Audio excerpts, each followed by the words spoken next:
When Mebane lost control of the mills, he kept a bunch of land that he had gotten through marrying into the Moorhead family. Spray water power and land is still in existence. And he decided that he didn't have these mills anymore, he didn't have anything to do, and it wasn't his way, so he decided he was going to build a big chemical factory down on what is now Meadow Road, somewhere around where the mall is located today. That was his plan. He wanted a road to it, and so to get a road, he didn't like the bridges that went over the rivers then. He didn't want a bridge to come through Sprague where he had his mills he'd lost.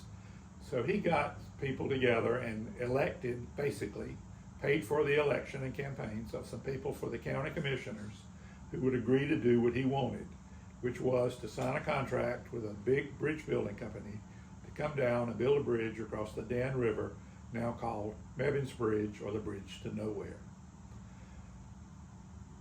A lot of local opposition. This was going to be a single lane bridge. They had already talked about a double lane bridge on South Hamilton Street. So a lot of people were opposed to this.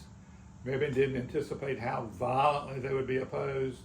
And at the next election, the company had worked diligently on building the bridge, had built a lot of it, been paid some money, and had signed contracts and all that. And new people got elected. They decided, no, we're not going to pay it. Told the company, no, we're not going to pay it, stop construction and go home. The bridge company decided, well, we had contracts, we'll finish the bridge. And they did, but they didn't get paid. It became a famous legal issue and went all the way to the Supreme Court, a legal issue relating local governments and contracts, contract law. So Mebane, that was his last hurrah. By the time all this went down, he was gone. He died a year or two after he lost control of the city, of the county commissioners. Why was it called that? What was it called again, and why was it called that? Called the Bridge to Nowhere because it's built out. There wasn't any road. There was no road to it when he built it. His idea was he'd build a bridge, then he'd get the State Highway Commission to build him a road. And that wasn't going to work because nobody was going to pay for all that, especially across a single lane bridge. A very pretty single lane bridge, but a single lane bridge nonetheless. This bridge ended up being used as a local hotspot for parties and whatnot.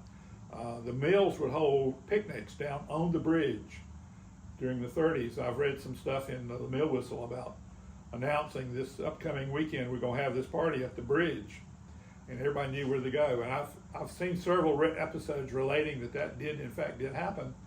I can't find anybody. I've talked to several people. I have yet to find somebody who went.